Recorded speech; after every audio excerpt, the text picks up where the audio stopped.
Tonight on UI7 News, candidates for the United States House of Representatives prepare to square off. We have more on tonight's televised debate. Plus, October is Domestic Violence Awareness Month. Find out how students are stepping up to help prevent sexual assault. And Illinois football is away this weekend. We have a look at what this weekend's matchup against Rutgers will hold for the team.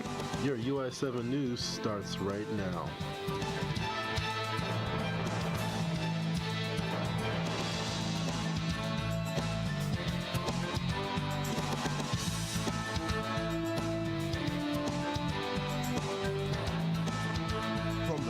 Journalism Teaching Studio at the University of Illinois campus, UI7 News, your U of I news source.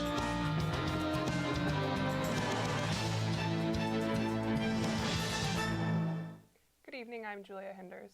And I'm Jimmy Jackson. Election Day is less than a month away now. And tonight, two of the men running for Congress in Central Illinois square off in a televised debate in Urbana. In a little more than an hour, the candidates for Congress in the 13th District of Illinois will meet here in the TV studio at WILL.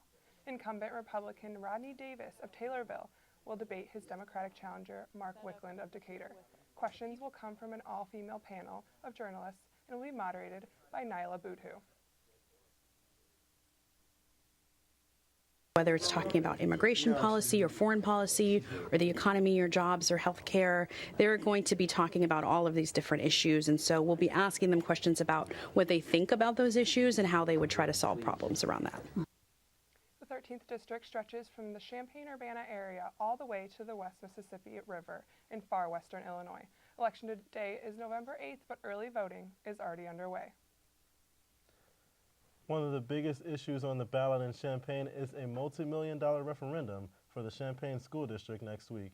Unit 4 school officials will take to social media to talk about the $183 million referendum to renovate and build schools in the district. Two board members hope to do a Facebook Live chat on Monday.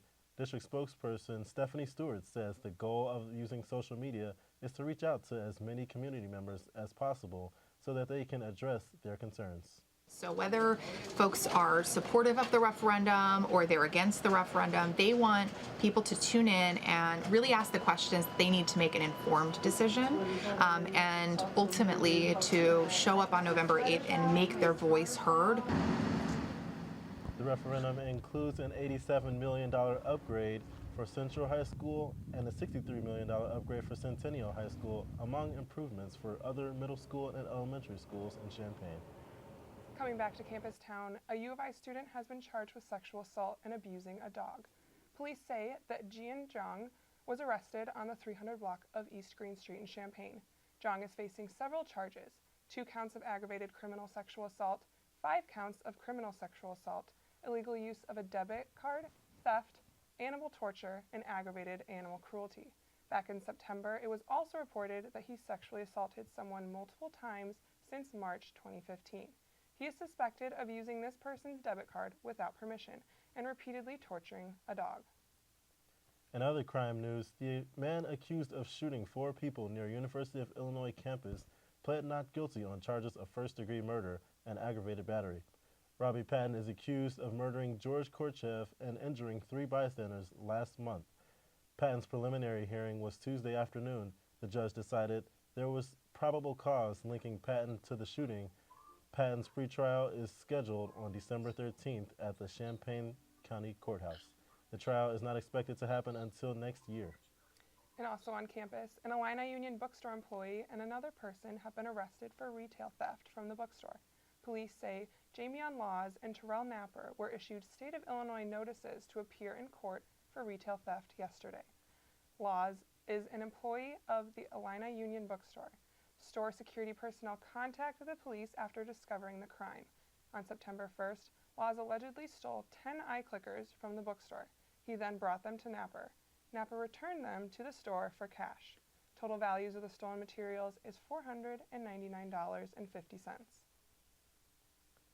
Hurricane Nicole is currently making landfall in Bermuda, but people in Haiti are still recovering from last week's Hurricane Matthew.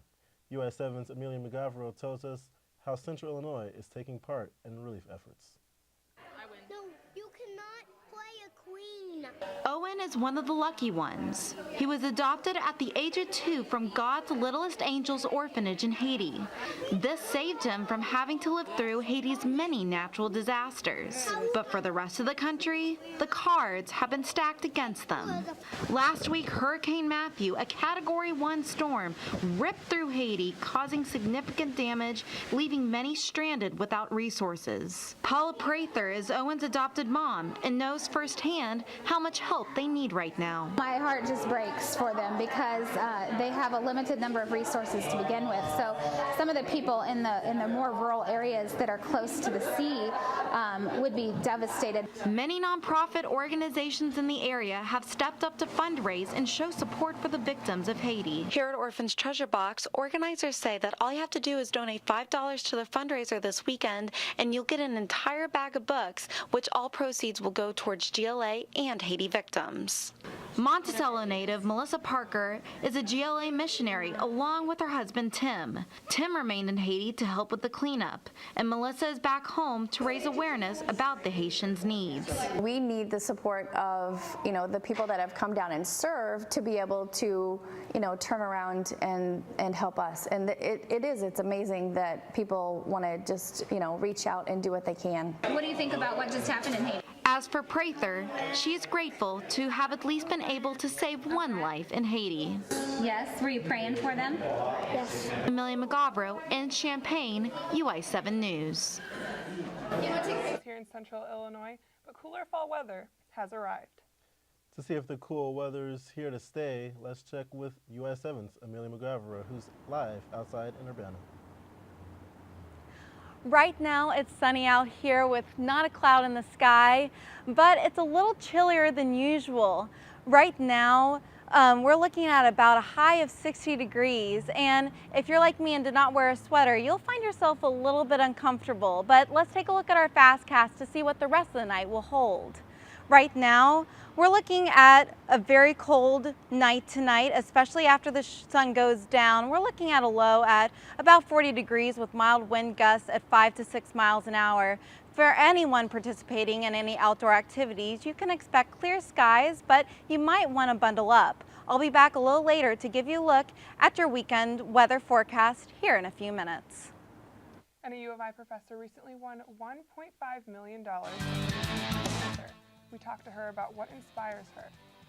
And we will also tell you about a U of I staff member who is taking the stage this weekend to raise awareness about an important cause for women everywhere, coming up. And a U of I professor is trying to make an impact on cancer research. UI7's Abraham Koshi got a chance to talk to her about why she loves doing what she does. Despite the wonders of today's technological precision and accuracy, our approach to curing cancer is seemingly far from either of those. Professor Cecilia Leal likes to describe the process as having to send a letter to someone, but you don't have the address. Right now in chemotherapy, we just send a bunch of letters and we hope some of them will get to the right address, which is the cancer cell. This is not good enough. Nanomedicine is trying to fix this problem by giving the letters protection and an address before they are sent out. Professor Leal's research looks into the different kinds of structures that these nanomaterials can take so that their efficiency can be maximized. Samples that the research yields are put into this sonicator, which uses sound waves to break up the block into hundreds of thousands of nanoparticles.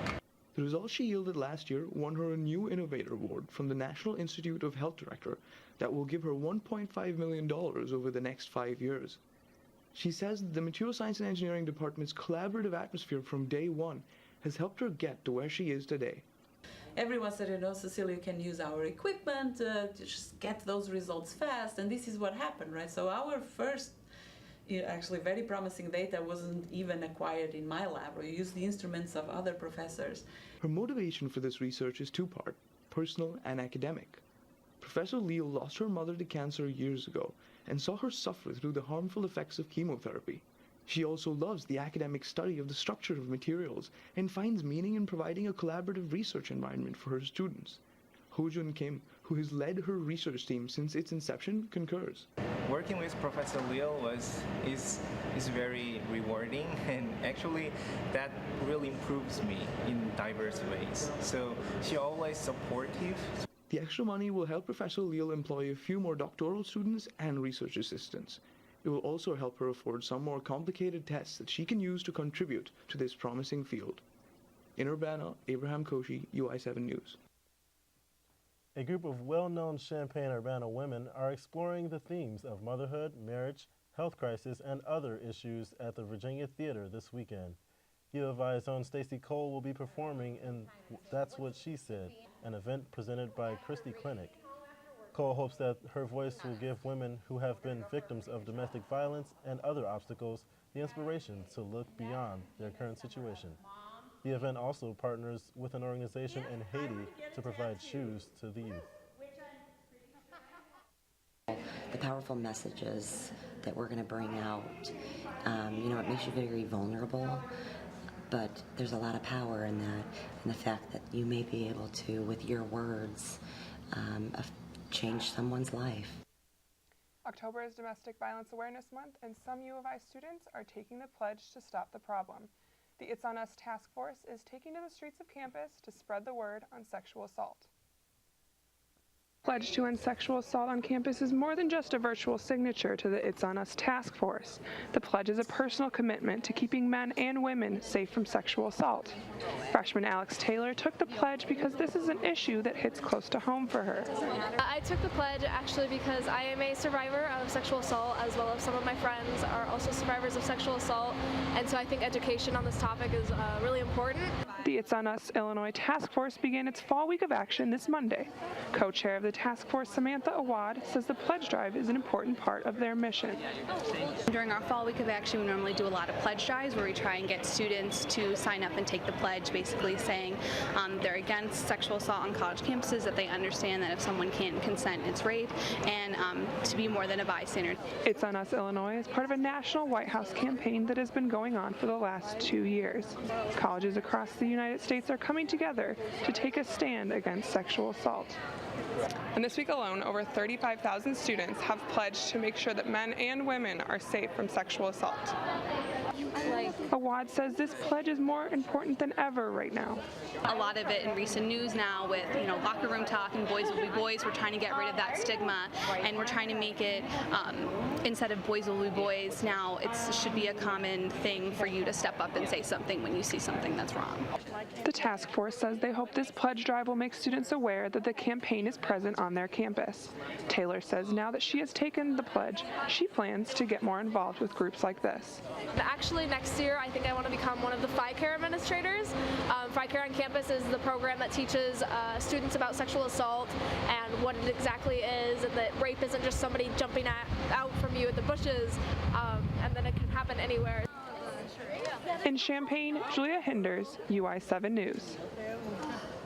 U of I's queer community celebrated National Coming Out Day in a very interactive way. Several organizations have teamed up to bring awareness to the student body about issues surrounding sexual orientation. Students took photos in front of a rainbow-draped board, not for the sake of posing, but for the sake of pride. On Tuesday, the queer community stepped from behind the cloak of invisibility and into the forefront of educating the public about what it means to not identify as what some would call the norm. METRA, Up Center, It's On Us, and the Rainbow Coalition are just a few organizations that have teamed up with the Subcommittee on Mental Health to let students know that they are not alone. You mark a box saying I identify as Black or identify as Asian, so they can reach out to you and let you know what opportunities there are. It doesn't currently exist for the queer community, and so people don't always know there's resources on campus. We'll check on your weather forecast to see how chilly it may get tonight, right after the break. The temperatures this week really dropped. I was really surprised. Yeah, it's pretty good. I've been able to ride my bike all week, without sweating. So time to find out about your U of I's weather with U of I's Amelia McGavero. Hello, Central Illinois. Right now, we're looking at clear and sunny skies, which is kind of misleading because it's a little bit chillier than normal if you've been outside. We're looking at a high today, 53 degrees, but let's take a look at our radar to see what's happening across the nation. Right now in our area, we're looking at clear skies because we're in a high pressure system right now, and our only chance of rain throughout the country is right now happening in the panhandle of Texas and in Oklahoma. And looking at our local weather, we have Peoria 56 and then Champaign-Urbana 56 as well. And then in the Midwest, we're looking at 53 all the way up in Chicago, and down here in St. Louis at 60 degrees, so pretty mild for this time of year. And then nationally, we're looking at Seattle at 56, and then in my hometown of Dallas, Texas is 74, so pretty warm. I definitely want to be down there right now because it's not going to be warm tonight. Tonight we're looking at 40 degrees as the low, so if you're outdoors, you're definitely going to want to bundle up because also with that, we're looking at some wind gusts at 5 to 6 miles per hour, which is going to make it feel a little bit cooler. And then tomorrow, the sun's going to come out again. We're looking at sunny skies with a high of 69 degrees, but also some wind gusts from 5 to 10 miles per hour. So going to be a little bit cool as well. And looking into our 5-day forecast, we're seeing sun pretty much every single day. Friday with a high of 69, Saturday 77, and then Sunday 79, our highest temperature, but it's also going to bring that humidity along with that and a chance of rain. But looking into Monday and Tuesday, we're looking at 80-degree temperatures with the sun shining and partly cloudy skies. So definitely enjoy your weekend and look out for that rain on Sunday. And I know you guys are football fans, so it looks like it's going to be clear skies for this weekend's game in New Jersey. Thanks, Amelia. Miranda Holloway is here now with UI7 Sports. Thanks, Julia. I have the latest on the injury to Westland and a preview of Illini football's chances against Rutgers this weekend. And Illini volleyball just took down another top 15 opponent.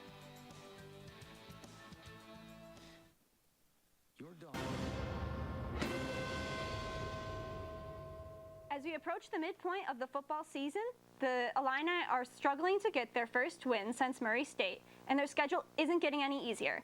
UI7's Jimmy Jackson takes a look at what is holding the team back and what they will need to do to improve over the next couple of weeks. The Illini just cannot seem to get a break. After 3 straight losses against North Carolina, Western Michigan, and Nebraska, the Illini suffered a painful loss against Purdue after a missed field goal. Coach Lovie Smith did not hold back on what he thought went wrong this time around. Offensive line didn't play as well as we need them to. Kind of simple as that. Defensively, we're giving up too many points. 2 big plays really hurt us, the screen and the long run. It is no secret that throughout the season the team has struggled with penalties. A total of 46 and 375 yards lost have been called for the Illini, the most in the Big Ten. But there are some things we have to correct. Unsportsmanlike conduct penalties, celebration. Those are things that good football teams don't do. With Westland likely out this weekend after an injury in the second quarter against Purdue, the team has no doubt that Chase Crouch can carry the team. Even when Wes, in the first quarter, when Wes was still playing, Chase was still in the game. So, I mean, we're comfortable with no matter who's in there. Like, we believe in each other and we're family. Although the team is 1-4, the players are keeping hope alive and for a victory against Rutgers this weekend. I'm excited to play against Rutgers. I'm excited to get back on the practice field and work and correct our problems. We know how hard it is to win in this league, and you cannot take anyone slightly. In Champaign, I'm Jimmy Jackson, UI7 News. With the injury to Westland, the Illini might need to explore other options in their offensive arsenal. Lovie Smith and the Illini need to make these adjustments before facing Rutgers on Saturday. The Illini will be traveling to New Jersey to face the Scarlet Knights. Both groups are coming off tough conference losses. Illinois fell to Purdue in overtime, and Rutgers was shut out in Ann Arbor, losing to Michigan 78-0. The Scarlet Knights are in a similar position to the Illini. Both teams are struggling under first-year head coaches and are looking to find a good rhythm. Illini volleyball are also deep in the trenches of Big Ten play. The team took down another highly ranked opponent at Huff last night. The number 24 Illini took down 14th ranked Michigan State after 3 hard-fought sets. Nia Crittenden led the Illini in scoring, adding 13.5 points for the team. She also put up 12 kills. Throughout the sets, the Illini outscored the Spartans 61-51. This was the first in a 4-match homestand for the Illini. They will face Northwestern for a second time this season on Saturday. 3 Illini athletes earned conference honors this week. Basketball's Malcolm Hill, soccer's Claire Wheatley, and golf's Giovanni Tadiotto all earned Big Ten props. Hill got a spot on the all Big Ten preseason team. The guard averaged 18.1 points and 6.6 rebounds a game last season. Wheatley was named Big Ten's Defensive Player of the Week. The goalie made 10 saves last weekend and shut out 19th ranked Wolverines. It's a long tournament. The freshman golfer Tadioto got the nod for the Big Ten Golfer of the Week. He brought home his individual tournament medal from the Northern Intercollegiate. Orange and Blue has made way for Red and Blue as the Cubs continue on their postseason run. The Cubs beat the San Francisco Giants and won their division. The Cubs came from behind late to beat the Giants 6-5. They scored 4 times in the 9th inning. The Cubs return to the Diamond Saturday in Chicago for the National League Championship Series. They will face the winner of tonight's Dodgers-Nationals game. That's all for sports. Now back to you. Thanks, Miranda. Creepy clowns and giant pumpkins are taking on a whole new level. That's what's coming up on today's Take a Look at That. I don't know about you, but I've about had it with the whole creepy clown thing. I mean, come on, enough already. The latest scary sighting comes out of Detroit, where a driver captured disturbing video of a creepy clown hanging off the back of a city bus. Commuters were understandably perplexed. What? Is that a clown? Oh, heck you know. Heck to the no is right. At least that's what the Detroit Department of Transportation is saying. They have sent the video to police who are investigating the bizarre bozo stowaway. Well, it's that time of year again, pumpkin time. And while I will be doing my best to avoid pumpkin-spiced everything at every turn, these pumpkin farmers in California are cashing in. There were gourds of all shapes and sizes on display at the World Championship Pumpkin Weigh-Off. They all took a back seat to Washington schoolteacher Cindy Tobeck's freakishly large entry, weighing in at a whopping 1,910 pounds. It's the biggest thing I've ever grown, and I'm real excited to be here. This is my ultimate pumpkin fantasy. Cindy's award-winning gourd fell short of breaking any world records, but since the winner was slated to get a cash prize of $6 per pound, I'm sure she will get over it. Take a look at this. I'm Jeremy Roth. And U of I seniors may be getting excited to receive their college diplomas, but one man has been looking forward to getting his high school diploma for a few years now. 90-year-old George Furkowski of Taylor, Pennsylvania was invited to a board meeting where he thought he was going to lead the Pledge of Allegiance. Instead, he was presented with his high school diploma from his grandson, David Walsh. Furkowski left high school to fight in World War II and never received his diploma. While stationed in France, he was injured by a German hand grenade. He received honorable discharge and a Purple Heart. Instead of finishing high school, Furkowski joined the labor force, so getting his high school diploma was a well-deserved surprise for him. Man, I really thought, like, high school diploma was really important. I wish I could just, leave without my high school diploma and just go right into work.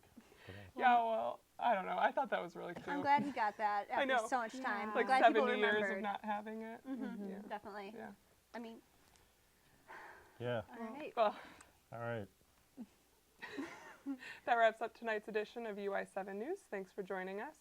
We'll be back next Thursday. Good night and have a great weekend.